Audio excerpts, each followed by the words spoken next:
بسم اللہ الرحمن الرحیم۔ السلام علیکم ناظرین، ریڈ زون سے میں ہوں علی رضا الوی اور ہمیشہ کی طرح میرے ساتھ موجود ہیں جناب مظہر برلاس، اور آج ان کے ساتھ ہمارے ساتھ اسٹوڈیو میں موجود ہیں جناب ندیم احمد خان صاحب۔ آپ چیئرمین ہیں خبیب فاؤنڈیشن کے۔ ندیم احمد خان صاحب، ہم آپ کو اپنے پروگرام میں خوش آمدید کہتے ہیں۔ جی بہت شکریہ۔ جی مظہر برلاس صاحب۔ ایک تو جی حسب سابق حسب روایت آپ کو پتہ ہے ناظرین، ہم دعا کرتے ہیں کہ اللہ تعالیٰ اس پاکستان پر رحم کرے، اس پہ اپنا خاص کرم کرے اور پاکستان کے مسائل حل ہوں۔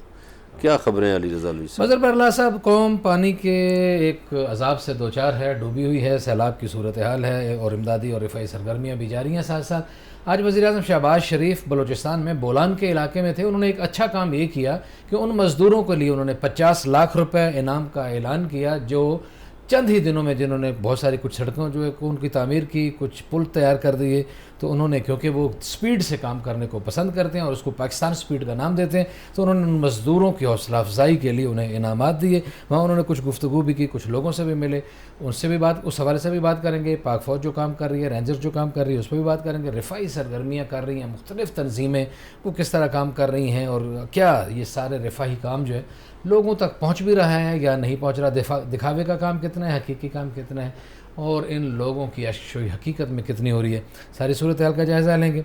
پھر عمران خان آج فیصل آباد میں تھے، انہوں نے وہاں خاصی گفتگو کی۔ انہوں نے ایک تو یہ اعلان کیا کہ اگلے اتوار کو وہ ٹیلی تھون کریں گے۔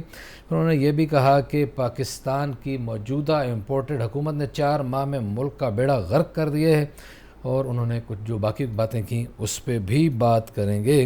لیکن اس سے پہلے کہ ہم اس ساری صورتحال کی طرف جائیں، مظہر برلاس صاحب کی طرف بڑھتے ہیں اور مظہر برلاس صاحب سے کہتے ہیں جناب کہ آج وزیر اعظم کا دورہ ہے بولان کا، اور انہوں نے 50 لاکھ روپے کا اعلان کیا ہے۔ عبدالقدوس بزن جو بھی ان کے ساتھ تھے، وہاں سنا ہے کہ مزدور بہت خوش ہوئے ہیں اس اعلان کے ساتھ۔ آپ کیا کہتے ہیں؟ ٹھیک ہے، ایک جگہ پہ انہوں نے اناؤنس کر دیا مزدوروں کے لیے، لیکن گزارش یہ ہے کہ وہ وزیر اعظم صاحب ان افسران سے یا ان وزراء سے کیوں نہیں پوچھ پا رہے جو ابھی تک لوگوں کے پاس نہیں پہنچے۔ صحیح ہے۔ خاص طور پر سندھ میں اور بلوچستان میں یہ صورتحال درپیش ہے کہ وہاں اگر کوئی رفائی تنظیم کوئی اناج لے کے جاتی ہے، کوئی چیزیں لے کے جاتی ہیں، تو وڈیرا چھیننے کی کوشش کرتا ہے، پولیس استعمال کرتا ہے۔ بڑے دکھ کے ساتھ کہنا پڑتا ہے کہ میں نے آج بھی ایسی فوٹیجز دیکھی ہیں کہ لوگوں تک راشن نہیں پہنچا۔ صحیح۔ کیا ان اضلاع کے ڈپٹی کمشنر سوئے ہوئے ہیں؟ کیا ان تحصیلوں کے اسسٹنٹ کمشنر سوئے ہوئے ہیں؟ کیا وہاں سے ووٹ لینے والے جو ہیں، جو ایم پی ایز اور ایم این ایز ہیں، وہ مردہ ضمیر ہو چکے ہیں؟ بعض کو تو میں نے یہاں تک دیکھا ہے کہ وڈیرا صاحب کشتی میں ہیں تو غریب آدمی ان سے ہاتھ ملانے کی کوشش کرتا ہے تو وہ ہاتھ بھی نہیں ملاتے، یعنی رونت اور تکبر ابھی بھی نہیں گیا، صحیح ہے۔ اتنا کچھ بہہ جانے کے بعد۔ باقی وزیر اعظم صاحب نے ایک بات کی کہ جی سب کچھ بہہ گیا، یہ بات صحیح ہے۔ 2 صوبوں کی حد تک تو سب کچھ ہی بہہ گیا ہے۔ اب اس کی تعمیر میں جنرل باجوہ صاحب نے کہا تھا کہ برسہ برس لگیں گے، تو برسہ برس کا فاصلہ ہمیں کم کرنا چاہیے نا۔ دیکھیے دنیا میں ہیروشیما پہ ایٹم بم گرتا ہے جی۔ اور جاپانی قوم چند سالوں بعد کھڑی ہو جاتی ہے۔ جنگ عظیم دوم کے بعد یہ جرمنی کا کچھ نہیں رہتا، پھر وہ قوم بھی کھڑی ہو جاتی ہے۔ ہم سے الگ ہونے والے مشرقی پاکستان کے جو لوگ ہیں، بنگلہ دیش، وہ جنہیں ہم کہتے تھے کہ جی یہ تو وہاں سیلاب بہت آتے ہیں اور یہ بوجھ ہیں اور اس طرح کی باتیں ہوتی تھی اور بھوکے بنگالی کہا جاتا تھا، تو انہوں نے بھی خود کو سنبھالا، بلکہ وہ اب ہمیں مدد دے رہے ہیں۔ پچھلے 30 سالوں میں علی رضا صاحب ہماری حکومتیں تو سوئی رہیں۔ ہم نے تو سر محل بنا لیے، ہم نے تو ایون فیلڈ اپارٹمنٹ بنا لیے، ہم نے دبئی میں بڑے پلازے کھڑے کر لیے، لیکن ان 30 سالوں میں چائنا، انڈیا اور بنگلہ دیش وہ ترقی کے راستے پہ چلتے رہے، اس لیے وہ ریجن میں ہم سے آگے نکل گئے۔ صحیح۔ جی ندیم احمد خان صاحب، آپ کا ایکسپیرینس، آپ اس میں ایک نام ہے رفائی سرگرمیوں میں، آپ اس میں کیا کر رہے ہیں؟ یہاں سے بات شروع کرتے ہیں. یہ سیلاب متاثرین کے لیے پچھلی کارکردگی وہ علیحدہ، ابھی یہ فلڈ وکٹمس کے لیے آپ نے کوئی کام شام شروع کیا ہے؟ کوئی تنظیموں کے ساتھ مل کے یا انفرادی طور پہ کر رہے ہیں؟ تو کس علاقے میں کر رہے ہیں اور آپ نے کیا دیکھا ہے؟ بسم اللہ الرحمن الرحیم. اللہ کا بہت احسان ہے. خبیب فاؤنڈیشن پاکستان میں تقریباً ہر جگہ پر کام کر رہی ہے. صحیح. گلگت سے لے کر سوات لے لیں، بدین لے لیں، کلام لے لیں، بحرین لے لیں، اور اسی طریقے سے نیچے آپ آ جائیں جنوبی پنجاب کی طرف. وہاں ہمارے پچھلی دفعہ بھی فلڈ میں جب ہم نے کام کیا تھا اس وقت سے سینٹرز موجود تھے، سکولز بھی تھے، مساجد بھی تعمیر کی تھیں، مکانات تعمیر کیے تھے. تو وہاں پہ فیلڈ میں وہی جگہ ہے جہاں سیلاب پچھلے سال آیا تھا. کچھ جگہیں زیادہ ہیں ایڈ ہوئی ہیں. صحیح. پھر سندھ میں جو ہے اس وقت ابھی بہت بڑا ڈیزاسٹر جاری ہے. وہاں پہ ساری جگہوں پہ ہمارا کام چل رہا ہے. میرپور کی طرف لے لیں، سکھر سے سراؤنڈنگز میں جتنا بھی علاقہ ہے 200-300 کلومیٹر اگر یہ سارا علاقہ لیں اور سکھر کو سینٹر کریں تو بلوچستان والی سائڈ بھی، نصیر آباد اور اوپر کی طرف بھی جائیں، اور اس سائڈ کے اوپر یعنی آپ پنجاب اس پورے ریڈیس کو اگر لیں تو الحمدللہ خبیب فاؤنڈیشن ساری جگہوں بیٹھی ہے. پھر کراچی سے جو لسبیلا ٹھٹھا کی طرف ہے وہاں بھی ہمارا کام جاری ہے. کام تو سچی بات ہے کیا جاتا ہے، ساری تنظیمیں ہی کر رہی ہیں جتنی ان کی ہمت ہے. لیکن جس طرح کہ برلاس صاحب نے بھی کہا، آپ نے بھی کہا، مشکل ہمارے لیے یہ ہے کہ ہم کام کرنے کا من حیث القوم ارادہ نہیں رکھتے. قوم کھڑی ہوئی ہے، قوم مدد کرنا چاہتی ہے، قوم دینا چاہتی ہے، لیکن ہماری طرف سے جو حکومتی مشینری ہے وہ اس کی سپورٹ اس طرح نہیں ہو رہی. ہر کام فوج پہ آ جاتا ہے. جب بھی ڈیزاسٹر آیا ہے آپ نے دیکھا فوج فرسٹ اس میں ہوتی ہے. ہمارا سول ادارے بنے ہی نہیں ہیں. جتنے بھی سول ادارے بنائے گئے ہیں ان کو انسٹیٹیوشنلائز نہیں کیا گیا، ان کو سسٹمز نہیں بنایا گیا. تو اس کا نتیجہ یہ ہوتا ہے کہ جب آپ ایک چیز کو سسٹم میں نہیں لاتے تو چاہے کوئی بھی ڈیزاسٹر ہو، چاہے یہ کرونا آیا ہے، اس سے پہلے آپ فلڈ آیا ہے، اس سے پہلے سیلاب آیا ہے، ہم تو پچھلے 25 سال سے ان کاموں میں دیکھتے چلے آ رہے ہیں کہ ہر دفعہ کوئی نئی ایک چیز سامنے کھڑی ہو جاتی ہے. تو اللہ کا بہت شکر ہے خبیب فاؤنڈیشن اپنا حصہ ڈال رہی ہے. لیکن سچ بات ہے ریپیٹڈ وہی ایکٹیویٹی کرتے ہوئے دکھ ہوتا ہے. ہم اپنے ڈونر سے بات کرتے ہیں، ڈونر کہتے ہیں یار ہم چونکہ ہمارے انٹرنیشنل ڈونرز ہیں، باہر سے لوگ فنڈ کرتے ہیں، وہ کہتے ہیں وائی فلڈ ایوری ایئر ان پاکستان. ہم کہتے ہیں کہ یار فلڈ تو قدرتی آفت ہے جو کہ ہو رہی ہے، وہ قدرت کی طرف سے ہے. تو کہتے ہیں کہ وٹ یور گورنمنٹس اور یور سسٹمس ہیو ڈن. تو سچی بات یہ ہے کہ انفارچونیٹلی میں ٹرکی اسی معاملے پر ایک چھوٹے سے کانفرنس کے لیے گیا تو بہت زیادہ ہمیں کرٹیکل سچویشن کا مقابلہ محبت سے کرنا پڑا. انہوں نے کہا ہم تیار ہیں مدد کرنے کے لیے. ابھی بھی پوری دنیا موبلائزڈ ہے. سچی بات ہے، یہ نہیں ہے کہ دنیا موبلائز نہیں. پاکستانی جو باہر رہتے ہیں، یہاں کام کر رہے ہیں، یہاں ہیں، وہ سب دے رہے ہیں. لیکن سسٹمز نہیں ہے، گراؤنڈ پہ سپورٹ نہیں ہے. جس طرح سپورٹ چاہیے وہ بالکل نہیں ہو رہی. اس میں بہت بڑا چیلنج ہے. اور وہ سپورٹ نہ ہونے کی یہ وجہ میں نہیں کہہ سکتا کہ جی گورنمنٹ، میرا نہیں پتا کہ اس کی انٹینشنز کتنی ہیں، کیا ہیں. اصل میں سسٹم جب بنتا ہے اس میں آپ کو ایک میکینزم ڈیوائز کرنا پڑتا ہے جس میں ساری فورسز کام کرتی ہیں. ہر فورس کا اپنا اپنا حصہ ہوتا ہے. اگر آپ رسپانس دینا چاہتے ہیں تو سسٹم بنائیں. ایک سسٹم بنا تھا، میں آپ کی سے پوچھوں گا اس حوالے سے. ایک ادارہ بنا تھا NDMA، national disaster management authority. اس کے ساتھ ایک اور ادارہ بھی بنا تھا، ایرا وغیرہ نتھو خیرہ، پتہ نہیں وہ کیا تھا، وہ تو میرا خیال ہے پتہ نہیں کدھر گیا. انہوں نے جو زلزلے میں بھی پیسے لیے تھے، لوگ کہتے ہیں انٹرنیشنل دنیا کہتی ہے کہ وہ پیسے کدھر ہیں، وہ ابھی تک آپ کے باہر نہیں ہوئے. یہ NDMA کا بھی کوئی کردار ہے؟ یہ بھی کچھ کام کرتے ہیں یا سوائے صرف ایک فگر جاری کر دیتے ہیں اتنے مر گئے، اتنے رڑ گئے، اتنے تباہ ہو گئے، اس کے علاوہ بھی ان کا کوئی کام ہے؟ آپ کی کیا خیال ہے؟ دیکھیں میں تو اچھا نہیں لگتا، لیکن میں آپ کو سچ بتاؤں کہ ہم نے NDMA کا کوئی کام نہیں دیکھا. عراق جب بنا تھا تو زلزلے کے لیے رسپانس میں خبیب فاؤنڈیشن اپنے حصے میں بہت کام کر رہی تھی، کیا ہے. تو عراق کی فارمیشن کے بعد نیشنل ڈیزاسٹر مینجمنٹ اتھارٹی بنی تھی. اس سے پہلے عراق اور ان دونوں سے پہلے ہماری ہلال احمر ہوتی تھی. ایک آفیشیل ایک ادارہ اگر لیں تو وہ ہوتا، تو وہ ابھی بھی موجود ہے. ہم نے ایک ادارے کو بھی بطور ادارہ کھڑا نہیں کیا.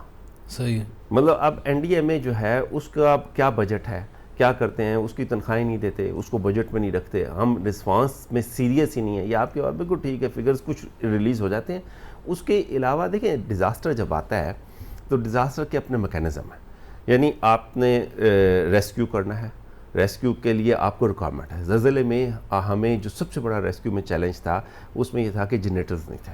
جہاں پہ بجلی نہیں تھی تو اس میں چھتیں گری ہوئی تھی تو کٹرز نہیں تھے، اور کٹرز کے لیے آپ کو ریسکیو کے لیے مطلب آپ دیکھ لیں کتنے دن لوگ صرف اس وجہ سے ڈیتھ ہو گئی کہ ان کو وہ ملبہ نہیں اٹھایا جا سکا۔ F10 میں جو بلڈنگ کے سامنے سچویشن بنی تھی ساری دنیا کے سامنے ہے صحیح، تو اس سے ایک تجربہ ہو گیا، ایک ڈیزاسٹر گزر گیا قوم کے اوپر، اسے لیسن لرن ہونا چاہیے۔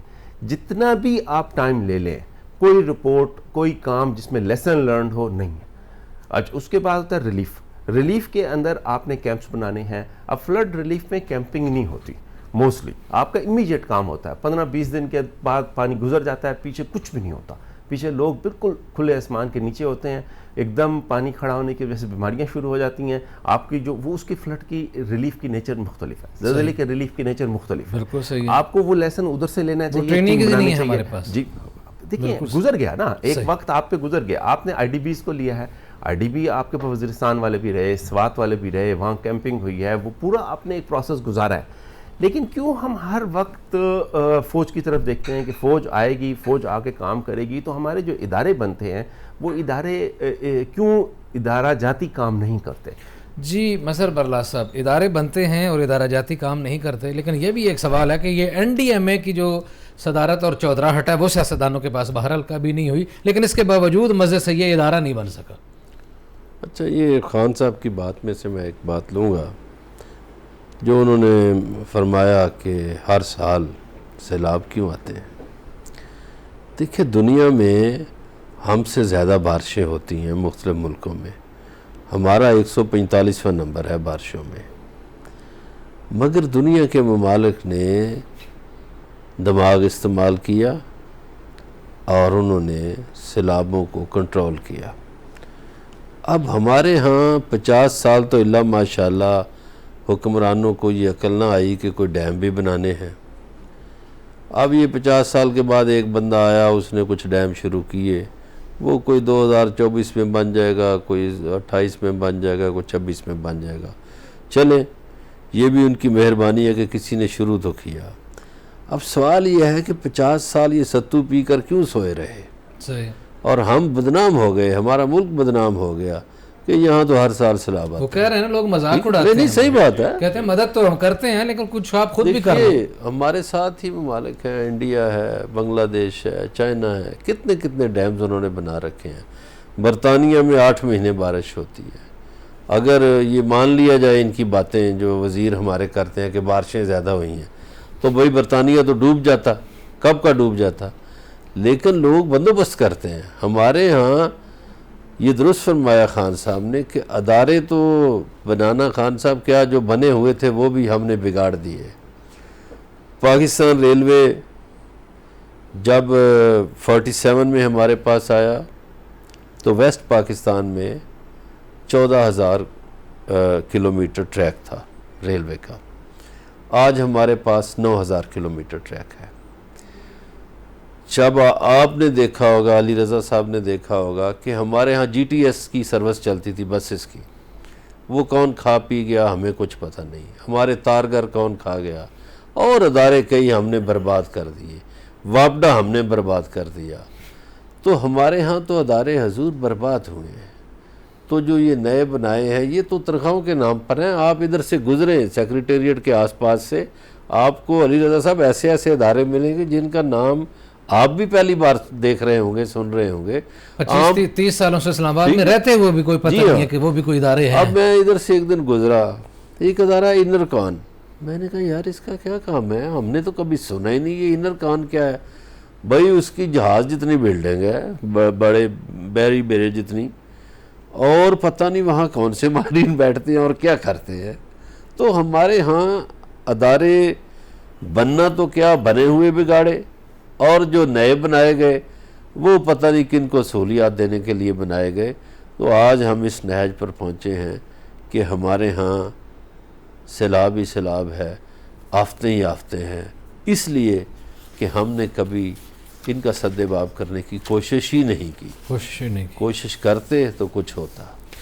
اچھا جی خان صاحب، یہ صورتحال تو آپ نے بتا دی. انٹرنیشنلی بھی جب آپ بات کرتے ہیں تو یہ شرمندگی کا سامنا کرنے پڑتا ہے. ادارے کوئی کام نہیں کر رہے ہیں اس حساب سے. جو ادارے خاص طور پر اس نام سے بنائے گئے ہیں اللہ کے فضل سے ان کے کریڈٹ پہ بھی کوئی کام نہیں ہے. سیاستدانوں کا تو ویسے بدنام بھی ہیں اور بیڑا بھی غرق ہے ان کا, وہ توجہ نہیں ہے, فوٹو سیشن ہے. اچھا اس دفعہ ہم یہ دیکھ رہے ہیں کہ جو نکلتے ہیں نا بڑے بڑے وڈیرے گئے ہیں, اس دفعہ لوگوں نے ان کو ٹھیک ٹھاک سنائی ہیں, غصے کا اظہار کیا ہے, نعرے بازی کیا جو ایک غریب آدمی کر سکتا ہے, اس سے زیادہ تو کچھ نہیں کر سکتا. اب لوگوں میں کوئی اویئرنیس پیدا ہونا شروع ہو گئی ہے. کہاں جا کے روکیں گے ہم, کہاں یہ صورتحال بہتر ہوگی؟ آپ نے اس پہ بڑا دلیل سے بات کی. آخر کہیں تو کہیں رکنا ہے. برلاس صاحب نے بھی یہی بات کی, ہر دفعہ ہر سال 2 سال 3 سال کے بعد یہ آئے گا تو پھر ہم زیرو سے شروع ہو جایا کریں گے. اس ملک کی تعمیر نو بھی کسی نے کرنی ہے اس سارے صورتحال کی. دیکھیں ایک مستقل بنیادوں مستقل بنیادوں پہ جو تعمیر نو ہوگی, جو ہمارا حکومتی رویے اور جو اداروں کے رویے ہیں وہ رویے تو کام کرنے والے نہیں ہیں. جب وہ رویے کام کرنے والے نہیں ہوں گے نا تو ہوگا یہ کہ تنگ آمد بجنگ آمد. تو لوگوں کا اب رویہ ہم نے یعنی کہنا کیا, آپ انسان ٹی وی پہ بیٹھ کے بتائے, لیکن فوج کے ٹرک بھی لوٹ رہے ہیں. اچھا جی, فوج کے ٹرک بھی لوٹ رہے ہیں. اور اس طرح ہو رہا ہے کہ ہماری تو آپ بات ہی نہ کریں نا, ہم یا کوئی پولیس یا کوئی ادارے, آپ کے پاس گن تو نہیں ہوتی نا, ظاہر ہے گارڈز تو نہیں ہوتے. ہم تو جا بھی اس لیے نہیں رہے نا کہ ہم کو لڑنے کے لیے. ایون فوج بھی جو خدمت کر رہی ہے یا پولیس بھی جو خدمت کر رہی ہے, آپ سیاستدانوں کی بات کر رہے ہیں. دیکھیں جب جو پہلے کی صورتحال تھی نا وہ سامنے نہیں آتی تھی. اب سوشل میڈیا کے اندر اتنا زور اور شور ہے کہ چھوٹی سی ایکٹیویٹی بھی ایک دم سامنے آ رہی ہے, اور یہ ہوگا اور بہت زیادہ اس کا ریئیکشن آئے گا. اور آپ کو میں بتاؤں کہ جو موسمیاتی تبدیلیاں ہیں وہ بہت ہارش ہونے جا رہی ہیں. اور اس میں ہم نے آج سے یعنی اپریل مئی میں ہم ریلیف کر رہے تھے کہ جی کہ تھر کے علاقے میں اور یہ ہمارے چولستان کے ایریے کے اندر جو ہے جانور مر رہا ہے, اور ہم پانی تقسیم کر رہے تھے. یہ بھی 4-3 مہینے پہلے. اور ہمیں ریلیف کے لیے ہم لوگوں سے زکوٰۃ اور پیسے اس لیے مانگ رہے تھے کہ جی کہ آپ دیں بھائی, وہاں پانی پہنچانا ہے. آج ہم وہاں پہ جناب مدد کر رہے ہیں کہ پانی نکالنا ہے. صحیح. تو یہ جو یو ٹرن چل رہا ہے یہ کیوں ہے؟ یہ اس لیے ہے کہ دیکھیں موسمیاتی تبدیلیوں پر نظر کریں. آپ ہر سال سیلاب آتا ہے, آپ بالکل تیار نہیں ہیں, آپ کے پاس کسی قسم کی تیاری نہیں ہے. اور اب تیار نہ ہوں گے تو سچی بات یہ ہے کہ یہی عوام جو بیچاری گاؤں میں اور زمین پہ بیٹھی ہے شہروں کا رخ کرے گی. جب شہروں میں آئے گی مانگیں گے, جب مانگیں گے پریشان ہوں گے, نوکریاں نہیں ہوں گی, جابز نہیں ہوں گی, آلریڈی ڈیزاسٹر ہے. صحیح ہے. تو کرائم کے ریٹ وہ آلریڈی بڑھ چکا ہے بہت زیادہ. اسلام آباد میں بھی کرائم ریشو بہت زیادہ بڑھ چکا ہے, اور باقی جو ہے مختلف علاقے جو ہیں وہاں تو صورتحال بہت ہی زیادہ خراب ہے. غربت ظاہرہ مسلسل جب بڑھتی چلی جاتی ہے, لوگوں کو کھانے کو کچھ نہیں ملتا, تو پھر جو لوگ ہیں وہ چھیننے پہ آ جاتے ہیں. اگرچہ اس کی کوئی حوصلہ افزائی نہیں کر سکتا, لیکن ظاہر ہے کہ تو ہمارے ادارے ہیں وہ بھی کوئی کام نہیں کر رہے. تھانہ کچہری کے کام بھی جو کوئی نہیں کر رہا, پولیس والے بھی پراپر کام نہیں کر رہے. ٹریفک پولیس والے چھپ کے کھڑے ہوتے ہیں. پاکستان واحد ملک ہے جہاں ٹریفک پولیس چوروں کی طرح کھڑی ہوتی ہے کہ اس نے چالان کرنا ہے. بات چیت کا سلسلہ جاری ہے, ہمارے ساتھ رہیے گا, ملتے ہیں بریک کے بعد.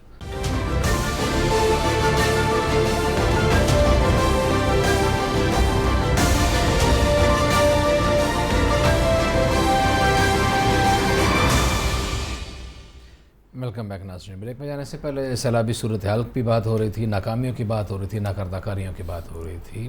منظر برلاس صاحب کی طرف بڑھتے ہیں اور ان سے پوچھتے ہیں, جناب آج فیصل آباد میں عمران خان کا جلسہ تھا اور انہوں نے کہا ہے کہ 4 مہینے میں امپورٹڈ حکومت نے ملک کا بیڑا غرق کر کے رکھ دیا ہے اور صورتحال بہت تباہی کی طرف چلی گئی ہے. کیا کہتے ہیں آپ اس میں؟ دیکھیے جی 4 مہینے کا ہم عمران خان صاحب کی بات تو چلو ایک طرف رہی, ویسے ہم حساب کریں تو 4 مہینوں میں مہنگائی اپنے عروج کو چھو رہی ہے, لوگوں کے مسائل بڑھے ہیں, ملک کی معیشت کمزور ہوئی ہے اور ملک کی جو ایکسپورٹ ہے وہ بھی کم ہوئی ہے. اور ایسے معاشی حالات میں مجھے تو لگتا ہے کہ کم از کم 1 سال کوئی آسانی نہیں ہوگی. صحیح ہے. اب ایک طرف ہمارے ہاں پہلے ہی مسائل تھے, اب ہمارے سیلاب آ گیا, قریباً 2.5-3 صوبوں میں تو سیلاب ہے جی, اور وہاں جو مشکلات پیش آ رہی ہیں. پھر ہمارا تاجر اتنا ظالم ہے کہ اگر ہمارے تاجر کو یہ پتہ چل جائے کہ خودکشی لوگ کر رہے ہیں اور اس کے لیے رسہ استعمال کرتے ہیں تو یہ رسے کی قیمت بڑھا دیں گے. صحیح ہے. تو آج کل ہمارے تاجروں نے اللہ ماشاءاللہ پیاز ٹماٹر اور کھانے پینے کی اشیاء حضور جو یہ ہے، رپورٹ بھی ہوا ہے، آپ کی نظر سے گزرا ہوگا کہ کفن مارکیٹ سے غائب ہو گئے اور جہاں اویلیبل تھے وہ مہنگے ہو گئے. ہم اس معاشرے میں رہتے ہیں. مطلب ہمیں شاید احساس نہیں رہا. ہم ہیں تو مسلمان، لیکن شاید جو غیر مسلم معاشرے ہیں وہاں ہم سے زیادہ انسانیت کا احساس ہے، ہم میں نہیں ہے. ہم تو مجبوریوں سے فائدہ اٹھاتے ہیں. دوسرا ہمارا جو مسئلہ ہے مین وہ یہ ہے کہ ہمارے ہاں ایک مسئلہ تو کرپشن ہے جو خان صاحب بیان کرتے رہتے ہیں. ایک اور بڑا مسئلہ ہے کہ کوئی پوچھنے والا ہی نہیں. یہ ایسا مسئلہ ہے کہ یہ ہم کس کے سامنے روئیں جا کے، کیونکہ بہت سارے پوچھنے والوں کے پاس حصہ پہنچ جاتا ہے کہ آپ نے نہیں پوچھا. کہ ہاں تو کوئی پوچھنے والا کیوں نہیں. پوچھیں گے؟ مطلب یہ جتنے ادارے ہم نے ابھی ڈسکس کیے، کوئی پوچھنے والا ہے کہ جناب والا آپ اس مرض کی دعا کے لیے بنے تھے تو آپ نے کیا کیا ہے؟ کوئی جواب ہی نہیں دے گا. ایسا ہی تو جب تک کوئی جواب لینے والا نہیں ہوگا جواب تو دہی نہیں ہے اس تو وقت تک صحیح نظام ہو ہی نہیں سکتا. ہو ہی نہیں. سچی بات یہ ہے کہ ہمارا نظام جو ہے نا، انتظامی ڈھانچہ، وہ برباد ہو گیا، بیٹھ گیا. صحیح. جی ندیم احمد خان صاحب، آپ نے ایک بڑی زبردست بات کی، ایک ٹیکنیکل بات کی آپ نے کہ ٹریننگ کا فقدان ہے، زلزلے کے لیے اور صورتحال ہے، آئی ڈی پیز کو بٹھانے کے لیے، ان کو سنبھالنے کے لیے اور معاملات ہیں، یہ سیلاب کی صورتحال کے لیے اور معاملات ہیں، اور آپ کا تینوں میں تجربہ ہے. اب ہم چاہتے ہیں کہ آپ کے تجربے سے لوگ سیکھیں کہ کس طرح کام کرنے کی ضرورت ہے. بس ایسے نہیں ہے کہ بھاگ پڑو اور جو بھی ہے ایک طرح انداز اپناؤ. کیا اس میں آپ ڈفرینشیٹ کریں گے آپ؟ دیکھیں، سب سے پہلے تو اس بات کو سمجھیں کہ ہمارے پاس جو بھی ایک این ڈی ایم اے ہم نے بنا لیا، ہمیں ایک اس این ڈی ایم اے کو مضبوط کرنا چاہیے. اور اگر آپ کے پاس ایک نئی نوعیت کا ڈیزاسٹر آ رہا ہے، جیسا کہ کورونا آیا ہے، سچویشن ڈفرینٹ ہے، اسی کے اندر ایک ڈپارٹمنٹ ریز کریں. کیونکہ دیکھیں، آپ نے کرونا میں بھی مدد کرنی ہے تو فوڈ ڈسٹریبیوٹ کرنا ہے، کرونا میں بھی آپ نے ریلیف کو تقسیم کرنا ہے، کرونا میں آپ نے ریسکیو کرنا ہے، کرونا میں آپ نے گراؤنڈ پر جا کے مدد کرنی ہے. چاہے آپ ریفیوجیز کے لیے کریں یہی کرنا ہے، چاہے آپ ان کے لیے کام کریں اس طرح ہی کرنا ہے، فلڈ کے لیے کام کریں. تھوڑا سا ڈفرینس ہوتا ہے کہ جب آپ ریفیوجیز کے لیے کرتے ہیں تو وہاں پر آپ کے پاس تھوڑی سی سچویشن ڈفرینٹ ہوتی ہے، لیکن مدد کھانا پینے ہی دینا ہے نا. تو آپ کے پاس ڈپارٹمنٹلائز طریقے سے کچھ انسٹیٹیوشن مضبوط ہو رہے ہوں. لیکن دنیا کی جو مدد آتی ہے، میں آپ کو ہمارے جو تجربے میں چیزیں آئی ہیں کہ باہر سے پورے میڈیسنز کے کنٹینر آ گئے ہیں، کسٹم ڈپارٹمنٹ اس کو ریلیز نہیں کر رہا ابھی بھی. میں آپ کو پچھلے ڈیزاسٹرز میں اپنے تجربے کی صورت ہے. ابھی تو ان کو سب کو، یہ اب ایک نئی فورس بنی ہے کہ نیشنل رسپانس فورس. اب ان کو کیا پتا ہوگا کہ جی کہ یہ ہمارے جو کسٹم کا ڈپارٹمنٹ ہے یہ کیا کرے گا. جو ریلیف، اب تو ریلیف آنا ہے نا، ریلیف اب دنیا بھیج رہی ہے، ابھی تو ڈائریکٹ آ رہا ہے. اب یہ کہیں گے جی ہم ایک ایس آر او ایشو کر کے اس کو فری کر دیں گے. اب اس ایس آر او کو کتنے عرصے تک آپ چلائیں گے؟ اور اس کے بعد یہ ہے کہ ریلیف کے اندر جو ریلیف آ رہا ہے اس میں جو آپ نے بات کی کہ سوال کہ کس سے پوچھا جائے کہ وہ پیسے کہاں گئے، نیا ادارہ کھڑا کرنے کی ریزنز یہ ہوتی ہیں.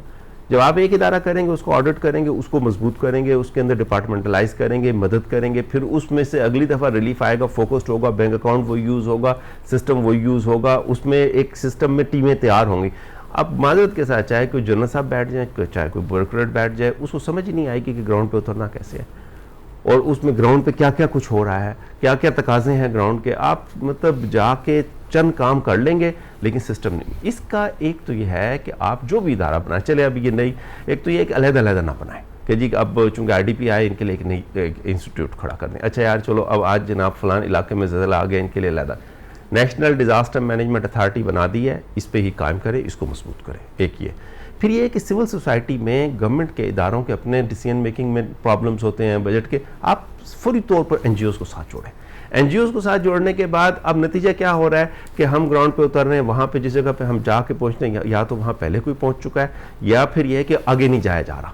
ایک ہی جگہ پہ ملٹیپلسٹی ہے کہ فوڈ وہیں پہنچ رہا ہے، ٹینٹ وہیں پہنچ رہے ہیں جہاں آگے نہیں چل پا رہے. یہ مسائل ہیں، ان چیزوں کو کیسے ترتیب سے سیٹ کرنے کی ضرورت ہے کہ ایک کچھ جگہ ہیں جہاں ہر کوئی پہنچ رہا ہے اور کچھ جگہ ہیں جہاں کوئی بھی نہیں پہنچا. اس ساری صورتحال کا جائزہ لیں گے کہ کس طرح پہنچنا چاہیے، کیا پلاننگ کیا ہونی چاہیے. ندیم احمد خان صاحب سے پوچھیں گے. ہمارے ساتھ رہیے گا، ملتے ہیں ایک بریک کے بعد.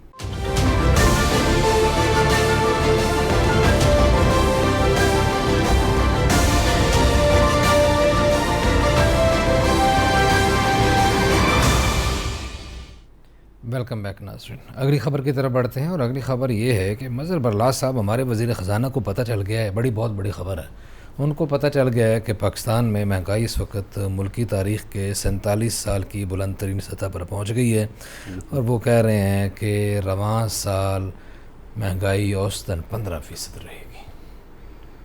شاباش, یعنی کوئی کمی کا امکان نہیں ہے. نہ بالکل نہیں. اچھا, میں آپ کو ایک اور بات سناؤں. چلے ابھی ہم کرپشن کی پہلے باتیں کر رہے تھے. یہ سیاستدان کس طرح پیسہ کھاتے ہیں اور پیسہ کھاتے وقت کس طرح مل جاتے ہیں, یہ میرے علم میں ایک بات آئی. ایک ڈول کیریج روڈ منظور ہوئی نارووال سے کرتارپور کی طرف شکرگڑھ تک, کوئی 1.25 ارب کا پروجیکٹ. اب اس میں جناب M P M N S جا کے بیٹھے ہوئے ہیں, اس میں پی ٹی آئی کے لوگ بھی شامل ہیں. اچھا جی, جو کرپشن کے خلاف دعوے کرتے ہیں نا, پوتر لوگ جنہیں وہ کہتے ہیں کہ یہ منصوبہ کینسل کرو. اچھا, افسران کہتے ہیں پھر ہم کیا کریں؟ وہ جی یہ ہمیں نالیوں گلیوں کے لیے پیسے دے دیں. یعنی 2 شہروں کے درمیان ڈبل سڑک کو ختم کر کے جس میں کھڈے پڑے ہوئے ہیں, ہمیں نالیوں گلیوں کے لیے پیسے دے دیں. اور ایک افسر تو جانتے ہیں کہ پیسے یہ کیوں لے رہے ہیں. میں نے پوچھا کسی کو, میں نے کہا یہ کیوں ایسی باتیں کر رہے ہیں؟ اس نے کہا جی ان کے کھانچے ادھر ہیں, ان سب نے بانٹنے ہیں پیسے, سڑک میں تو یہ بانٹ نہیں سکیں گے. تو یہ سب پارٹیوں کے لوگ جمع ہو گئے ہیں اور کرپشن پہ اتفاق ہو گیا. بالکل صحیح ہے, یہ کرپشن پہ تو لوگوں کے لیے مہنگائی ہے, بس ٹھیک ہے, لوگ مہنگائی میں رہیں. اور بڑا پیغام سنایا مفتاح اسماعیل صاحب نے. جی ہاں جی, اور یہ دیکھ رہے ہیں یہ صورت حال, بجائے اس کہ یہ مسئلہ حل کرنے کی بات کریں, جب وزیر خزانہ یہ بات کر رہا ہے تو ملک کی حالت کیا ہوگی.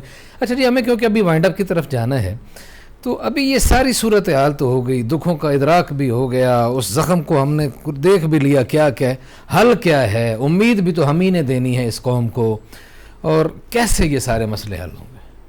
دیکھیں, ایک تو پہلی بات کو یہ جان جائے, ہماری حکومت بھی, ہمارے ادارے بھی اور ہماری عوام کو بھی یہ جاننا چاہیے, جو ہم دیکھ رہے ہیں اگلے سال کا فلڈ شاید اس سے بھی زیادہ ہوگا. پہلے تو آپ یہ سمجھ لیں کہ یہ آفت جو کلائمیٹ چینج کی صورت میں آ رہی ہے وہ بہت بہت زیادہ بڑھ رہی ہے اور آئے گی. ساری دنیا اس پہ لکھ رہی ہے اور یہی سب کہہ رہے ہیں. اور اس دفعہ میں انٹرنیشنل رسپانس تو ہے, لیکن اس دفعہ میں انٹرنیشنل رسپانس اس طرح نہیں ہے جس طرح کے پہلے ہوتا رہا ہے, اور فلڈ میں بھی جس طرح ہوا ہے. آپ کو خود کھڑا ہونا پڑے گا, آپ کو خود کام کرنا پڑے گا, معذرت کے ساتھ آپ کو خود انسان بننا پڑے گا. ہمیں فوری طور پر اچھی کوارڈینیشنز کی ضرورت ہے, اچھے اداروں کو اکٹھا ہو کے بیٹھنے کی ضرورت ہے. جو ادارے بھی بنائیں, چلیں اب ایک نیا ادارہ کھڑا کر دیا ہے, اس ادارے کو آپ کو امپاور کرنے کی ضرورت ہے. معذرت کے ساتھ ان کے کوئی تجربہ نہیں ہے, آپ جن لوگوں کے پاس تجربہ ہے ان کو جمع کریں, ان کو بٹھائیں اور کام کو ڈیوائیڈ کریں, ڈیوائیڈ کر کے پھر اس کو امپلیمنٹ کریں, اور یہ ارادہ کریں کہ ہم نے کام کرنا ہے. ابھی تک کام کرنے کا ارادہ یعنی وہ ول, کام کرنے والی وہ ول نظر نہیں آ رہی. سب سے پہلے ول بنائیں کہ ہم نے یہ کام کرنا ہے. نہیں کریں گے تو کیا ہوگا, آپ گراؤنڈ پہ نہیں اتر سکتے. سیاستدان آنے والے وقت میں نہیں اتریں گے, کرائم ریٹ بہت بڑھ جائے گا, غربت پہلے ہے, لوگوں کے پاس کھانا نہیں ہے.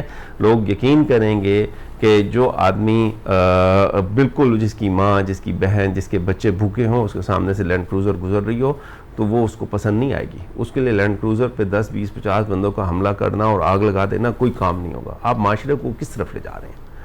آپ کیوں نہیں ان چیزوں کو آرگنائز کر رہے؟ ایفرٹ کریں. دیکھیں, اتنی بڑی کلیمٹی ہے, اس میں میں یہ سمجھتا ہوں, جس طرح عمران خان صاحب نے 1-2 ٹیلی تھون کیے ہیں اور وہ پھر کہہ رہے ہیں کریں گے, دنیا ہے, پاکستانی کمیونٹی بہت سپورٹ کر رہی ہے, بہت سپورٹ کرے گی. ہمارے ہاں جو بھی لوگ کام کر رہے ہیں پاکستانی اس میں ساتھ دیں گے. ہم خبیب فاؤنڈیشن میں لوگوں کو دعوت دیتے ہیں, ہمارے ساتھ آئیں اور اداروں کے ساتھ مل کے کام کریں. جو بھی ہے, جو اکٹھے ہونے کا وقت ہے, قوم کو سب کو ایک بننے کا وقت ہے. اس ٹائم میں بغیر کسی تفریق کے لوگوں کی مدد کریں. لوگ حقیقت میں, ہم نے ایک جگہ پہ سندھ میں پانی تقسیم کیا, بڑی پانی کی بوتل تھی, آپ یقین کریں بوڑھے لوگ تھے جنہوں نے ہم سے پانی مانگا, ہم نے پوری بوتل دے دی. انہوں نے آدھا گلاس پیا اور بوتل واپس کر دی, بڑے بوتل کو. ہم نے کہا کہ بابا جی یہ آپ کے لیے ہے. انہوں نے کہا پتر میرے بچے اگے ہیں, گاؤں میں ان کو تقسیم کرو. واہ یہ ایکچوئل گراؤنڈ ریالٹی ہے. یعنی مانگنے والے جہاں دھکے دے رہے ہیں وہاں پہ مانگنے والے جو ہیں وہ اپنی ضرورت سے زیادہ نہیں لے رہے. جی بالکل صحیح. یہ صورتحال ہے جی, ہر طرح کی تصویر ہے. کہیں ہمیں اگر لوٹتے ہوئے نظر آتے ہیں تو کہیں اس طرح کے بھی نظر آتے ہیں کہ جو ایثار جو ہے اس کے ساتھ چل رہے ہیں کہ بالکل ہم آدھی بوتل پی لیں گے, اگلی بوتل بچا کے لے جائیے اور اگلے لوگوں کو دیجیے. جناب ندیم احمد خان صاحب, چیئرمین خباب فاؤنڈیشن, آپ کا بہت زیادہ شکریہ. علی رضا الوی اور مظہر برلاس کو اجازت دیجیے. آج اتنی, آپ سے ملاقات ہوگی اگلے پروگرام میں. اللہ نگہبان.